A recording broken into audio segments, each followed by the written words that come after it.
Van Gogh, Monet, Picasso, fine art has never looked so sweet.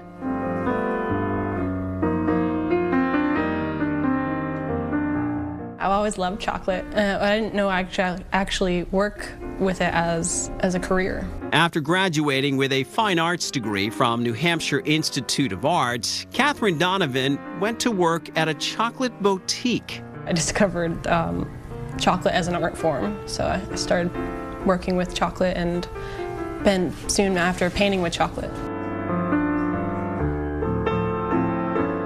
I started painting master copies of the great artists, like all the Impressionist period pieces, like Monet's and Van Gogh's. With a little colored cocoa butter, a steady hand, and some serious skills, Catherine is able to turn chocolate into little mini masterpieces. I can paint on any size or shape. It's kind of like painting with oil paints. Her work starts long before she picks up a brush. She also hand tempers and molds every piece of chocolate.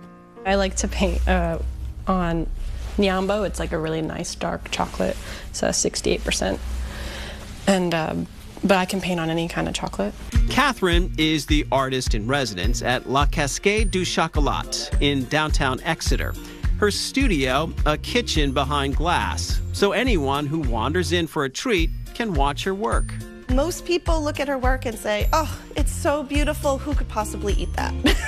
And we say, but part of the experience of the chocolate as art is that the chocolate is so delicious that you can also eat it. I usually tell them how many people can say that they ate a Van Gogh or a Picasso.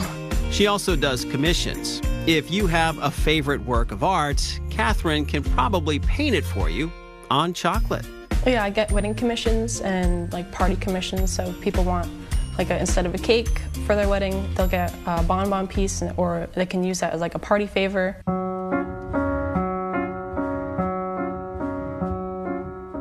When she's not painting on chocolate, Catherine paints on a traditional canvas.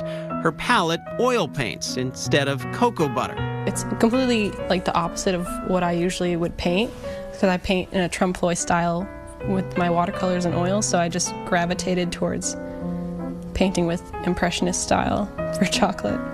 Each piece Catherine completes is a mouth-watering work of art. And the biggest reward for her, seeing somebody eat my piece, I'd say that's pretty awesome.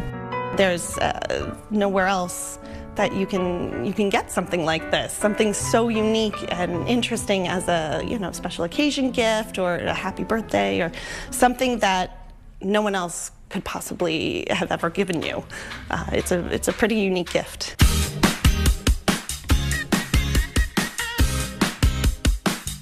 From a chocolate canvas to a cookie canvas, Danielle Thibodeau of the Wicked Sweet Sugar Boutique in Hampton uses her piping bags like paintbrushes.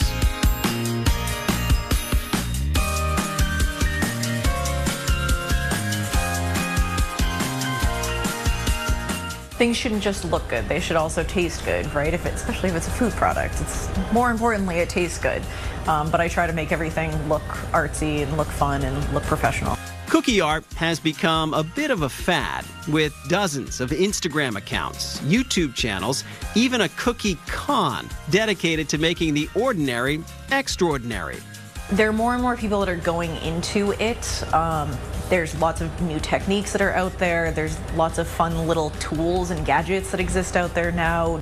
Danielle has been practicing the art for years and agreed to let us in on some of her secrets.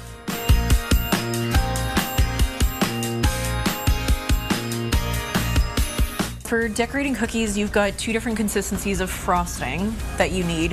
There is piping frosting, which is what you outline things with, and then you've got flood, which is essentially just a watered down version of that. Same exact recipe, just more water added to it.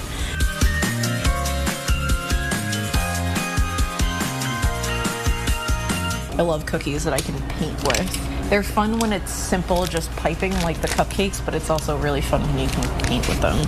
In the kitchen sit stacks of cookie cutters, just waiting for the perfect order. And Danielle's portfolio, well, you name it, she's probably put icing on it.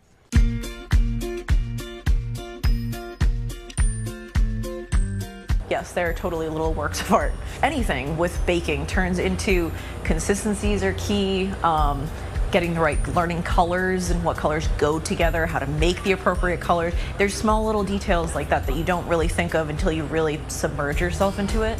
She also stays up with the latest technology, like this projector that allows her to copy an image right off her phone onto a cookie. Social media is huge in everything in the baking world. Everybody gets ideas off of everybody else, and you kind of build on that or add your own little personal flair to it. With all the technique that goes into each cookie, it's easy to forget that under all that icing is still a delicious sugar cookie. I prefer cookies to be a little underbaked. I don't like when you bite into it and it's like complete snap. Like you feel like you need to dip it in milk for 5 minutes beforehand. That's too overcooked. So I try to undercook them a little bit. The frosting has just the right amount of snap to it. Once these dry, I like to go back and like accent it with like little tick marks and little sketch marks to almost make them look like they were little paintings.